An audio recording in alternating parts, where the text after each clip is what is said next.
increase in bills, how's it going to affect property investors? The price cap that will apply to around 22 million households on variable dual fuel tariffs from April. And the new cap is £1,971. Thousands of families have been dreading. A few minutes ago, Ofgem confirmed the new energy price cap. And Martin, it's worse than we expected, isn't it? The size of the price rise that is coming down the track. The price cap is expected to rise by at least 50%, taking the average bill from around £1,300 a year to around £2,000 a year.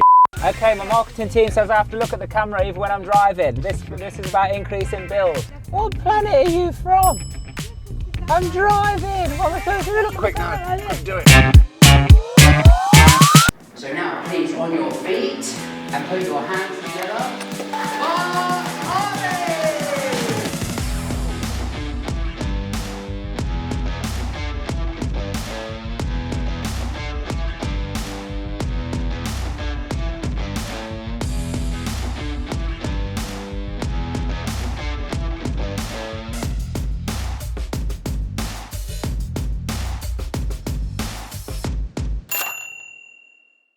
I did a video on this morning on my social media, my Facebook page, but like obviously if you got a buy to let and the tenant's paying the bills anyway, then it's not going to affect you in any way. Yeah, unless obviously the people are like, well, with the increased bills, I can't afford your rent, I've got to move out, then that might affect you for a little bit. But if you are providing accommodation with bills included, that's when it can affect you. So service accommodation, I would say that because it's such a quick turnaround thing anyway, that's just a quick increase in the prices to cover the costs. Mm-hmm. Would you say that, Steve, with some of your service accommodation? Yeah, I think there's an element of service accommodation is less intrusive than doing like HMOs, but again, we just increase the price. Yeah, and it's job done. Yeah, not as easy with like HMO tenants or people renting studios or apartments. But what I've actually agreed with one of my agents who takes care of a portion of that is that what we're going to do is we're going to give a list of things that the tenants can do to reduce the energy consumption. Yeah. And if they can reduce it by 20%, the rents will stay as they are. But if they don't hit that 20% reduction mark, then they've got to go up because obviously the prices have gone up. So at least we're giving them a chance to participate and work with us to make it happen. Because the question is, what's the alternative? Landlords, if they're just going to like suck it up, some might be able to, some will definitely not be able to. So it's going to go to the tenants. And what's the alternative for the tenant? Go somewhere else where somebody else is going to charge higher, or you've got to pay for it yourself anyway. Mm. So I think it's just one of those situations, one of those changes that people just don't like change. I don't think, oh, it's an increase, I'm going to get less profit. I mean, changes are happening all the time. So, like let's say energy prices are not increasing, but other people are bringing better products to the market than yours. That's also going to be a problem and impact your profit. Yeah. So again, it's just another one of those things. That as long as we're adding value to the property, giving tenants that a good place to stay and stuff like that. The stuff in the media is irrelevant to me, because if I listen to it, it will depress me.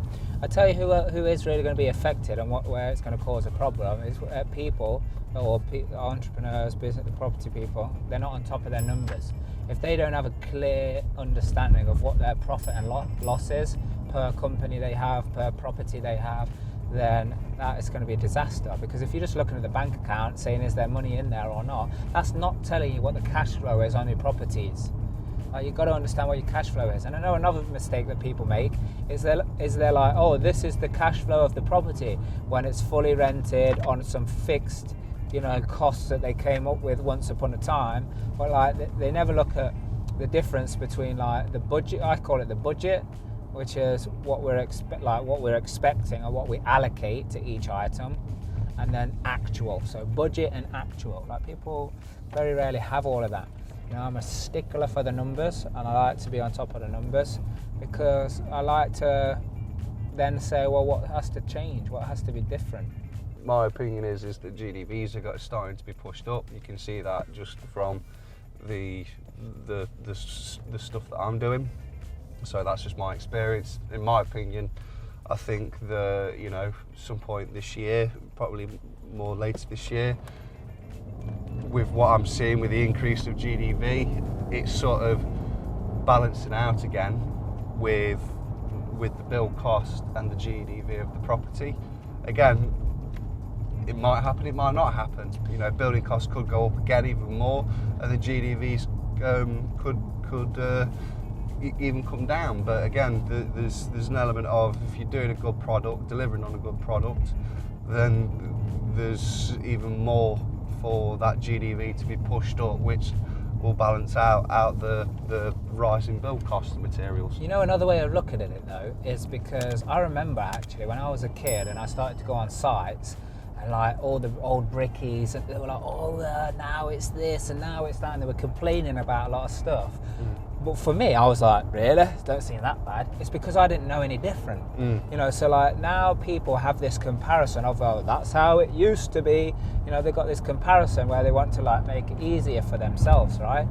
But like if you have the mindset, like I call it zero-based thinking, like if it's just nil-nil, it's nil-nil. Don't worry, this is the score, this is the playing field, and we just get into it. Like then we find positive solutions. If people are just dwelling on the past of like, oh, it used to be that way. And by the way, I'm not saying don't take care of the numbers. I'm not saying, oh, it's not an issue, it's not something that needs to be actioned. It does need to be actioned. But someone coming fresh in who didn't know how it was before, let's say people who start training in property investing right now, if someone comes to one of my trainings and I'm just going to teach them how to do it from now, and they don't have any past experience of, oh, they used to be half the price, X, Y, and Z, then they're actually going to be better off than someone who does have a reference and is dwelling on the past. Yeah, because they're just going to be like, well, this is the current situation, I'm going to play what I see.